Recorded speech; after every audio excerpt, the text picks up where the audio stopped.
kung ano yung mga magaganda at mabubuting masasabi niya sa skip. isipin mo 7 na Okay. katotohanan kay Franklin Miano. Ano nga pala to? At syempre mga kahombre ko, itong video na to ay tungkol dito sa tinaguriang pinakamalaking mongoloid at bobo sa Pilipinas. Yan, actually hindi naman arguments yan. Actually meron akong ginawan ko ng reaction to video tong kay MG. Kita nyo dito one day, ewan ko kung makikita nyo, one day. Kasi nga mali-mali yung mga sinasabi ni MG. Pero sabi ko nga ganun, let him cook dahil alam ko kasi na kung sasagot man si Miano, may isasagot siya. And hindi kasi mahirap i-counter yung mga points ni MG. Easy eh. So, tsaka ako na lang ipopost to. Hindi ko sasabihin sa inyo kung ano yung content niyan. Pero hindi ko sinususugan lahat ng sinasabi ni MG. Lahat ng arguments ko, sa akin yon magkaiba kami. Kung na-entertain kayo sa mga sinasabi niya, ganun talaga. Mas madali lang naman talagang intindihin yung ad hominem. So we're here to give you quality arguments tungkol dito kay Franklin Miano. Okay. Kita mo yung pagmumukhang yan. Kita mo yung pagmumukhang yan.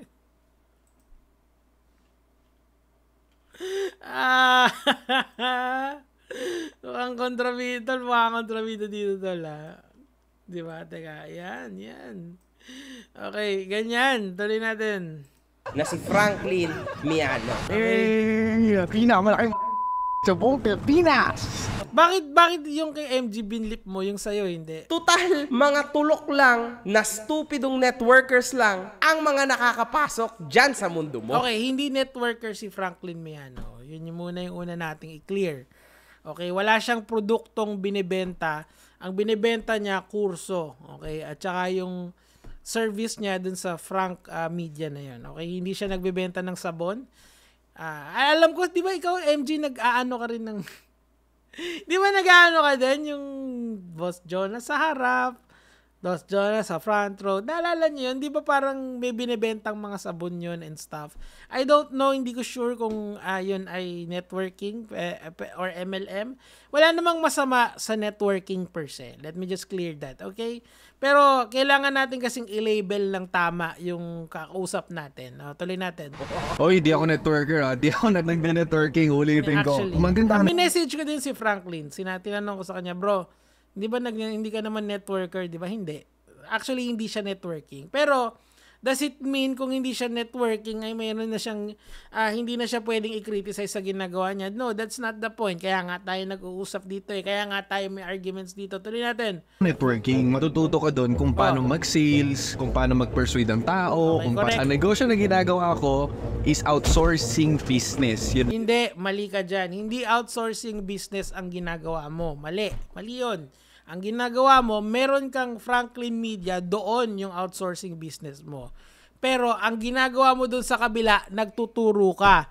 Therefore, ang iyong business ay outsourcing and education. Gets?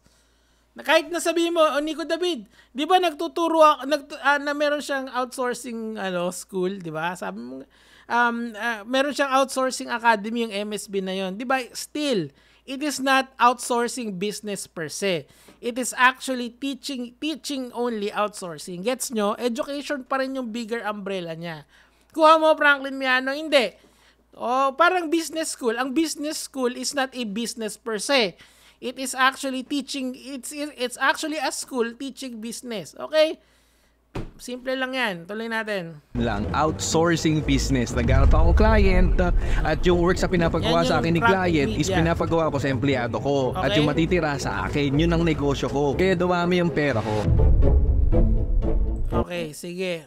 Yan ang sabi mo yan. With the woman is two people na maniniwala. Dapat din isama mo yung MSB kasi kaya ka naman binabash, hindi naman sa Frank Media.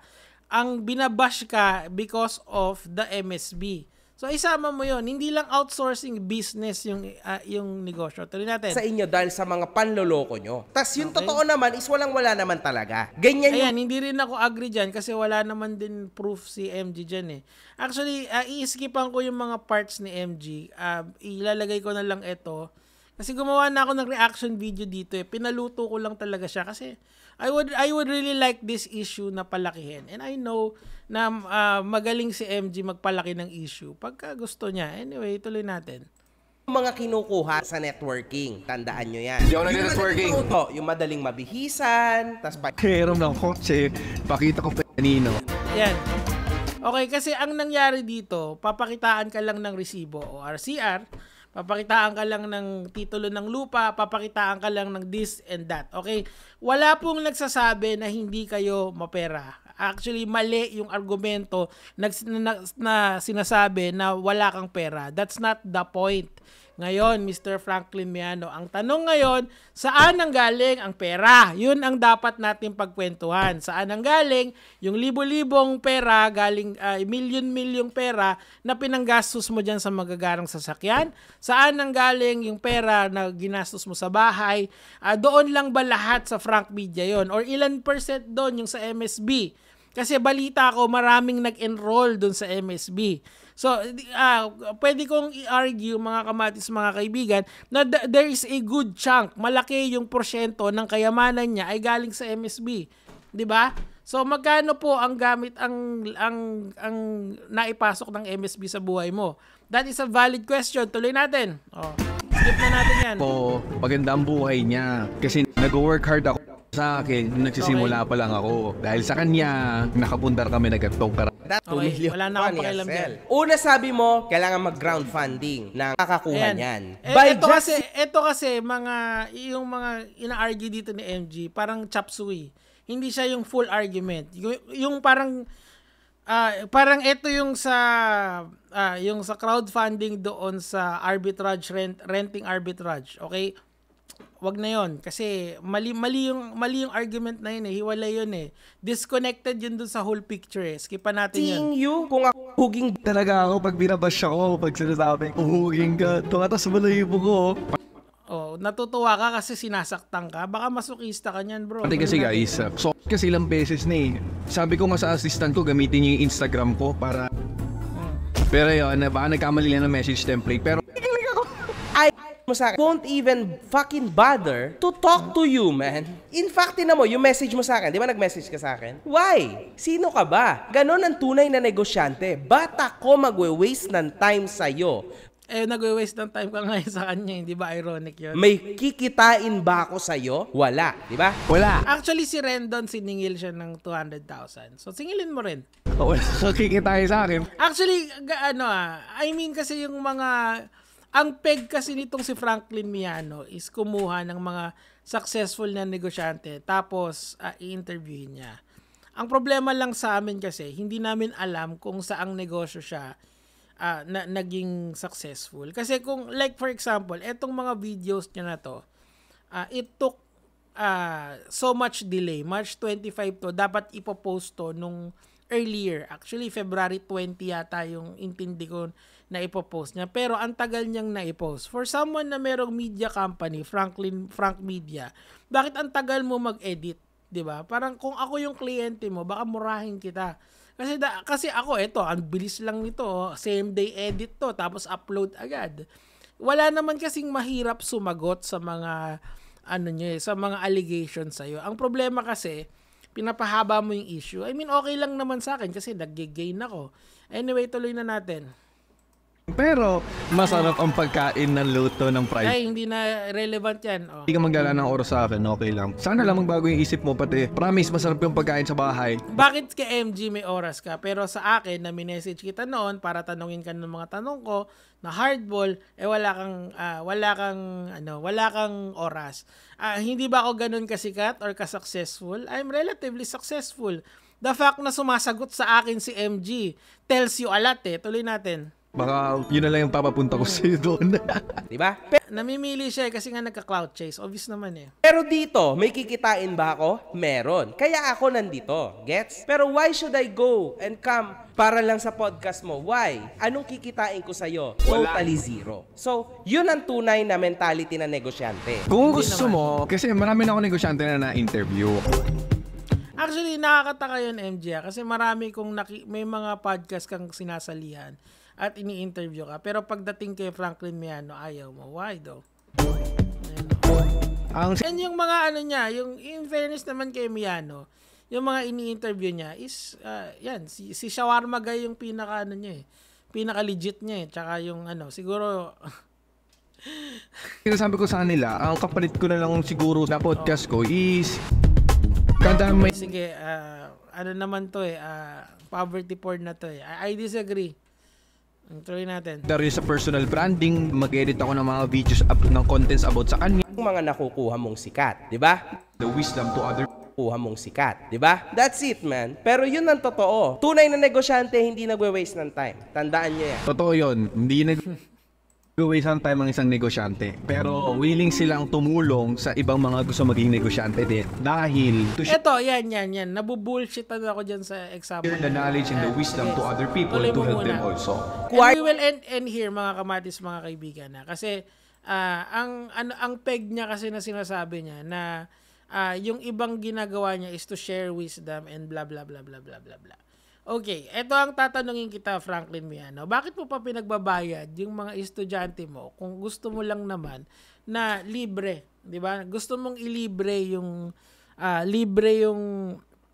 bakit hindi mo na lang sila ilibre, di ba? Kasi ang sabi mo dito, Franklin Miano, na ikaw ay to share wisdom and all that. Kung kumikita ka ng malaki sa Frank Media na yan, bakit kailangan mo pa yung MSB na may tuition fee of 7,000 pesos? Bakit? Kasi ginawa mo kay Carl, linibre mo siya, 'di ba, kay Tigi Digi? Si Tigi Digi libre yung kanyang libre yung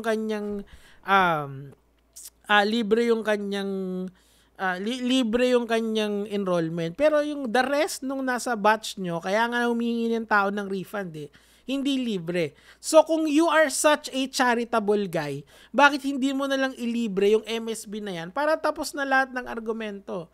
Okay? Ang dami kasi kung nakikitang argumento dito na hindi yan, course yan, million peso course yan, or hundreds of thousand pesos yung worth niyan. Pero nakukuha mo lang na 7,000 pesos. Tatanungin kita, if eto talaga yung secret sauce sa ginagawa mo, bakit mo naman ibebenta to sa iba? It's the logic is similar to sa KFC. 'Di ba sa KFC merong 11 secret herbs and spices na kung bakit napaka-unique ng lasa ng KFC. So KFC has a very distinct taste sa lahat ng kalaban niya sa buong mundo. Iba yung lasa niya sa Jollibee, iba yung lasa niya sa McDo, iba yung lasa niya. 'Di ba? So ikaw, kung nasa iyo na pala yung secret sauce na nandyan sa MSB na yan, bakit kailangan mo siyang ibenta? If you are such a charitable guy, edi ipamigay mo na lang, 'di ba? Ibig sabihin, there is a disconnect sa logic mo dito. Ibig sabihin, yung tinuturo mo is something so generic and something that can be found anywhere on the internet na konting Google lang, malalaman mo na agad kung ano yung tinuturo mo. It's not, yung ginawa mong, maghahanap ka ng kliyente, parang middleman ka essentially dyan sa MSB na yan eh. Tapos of course, siguro alam niya yung mga nuances kung ito yung diskarte mo dito, diskarte mo doon. Pero you gain that through experience eh. You gain that through trying eh. So, why is it so special for someone to buy your course kung ang services lang pala na ino-offer mo ay maging middleman? Essentially, yun lang yung MSB eh. Napanood ko ito. Actually, hindi naman, yung hugot ko naman, hindi lang yan basta hugot eh. Napanood ko yung video mo na merong, na you gain 800,000 pesos weekly. So why would you sell that? It's so absurd. It's such an absurd concept na hanggang ngayon, I cannot fathom, I cannot understand why someone would sell their secret sauce, why someone would sell their yung kanilang 11 herbs and spices. Pero mga kamatis, mga kaibigan, sabi ko sa inyo, dahan-dahanin natin tong usapan na to. Kasi nga, total Lenten season naman, I have to rest. Gusto ko lang kayong bigyan ng update dito. And I don't know, siguro etong gawa ko kay Makagago, ilalagay ko na lang siguro to sa aking kasi meron kaming membership section na 79 pesos lang. Kung gusto nyo lang naman, kasi ayoko pa talagang ilabas to. Gusto ko lang pagsalitain tong si MJ kung ano yung mga points niya. Anyway, yun lang naman. Putulin muna natin dito para hindi kayo, para meron tayong aabangan bukas. Yun lang naman, Gege mga Lods.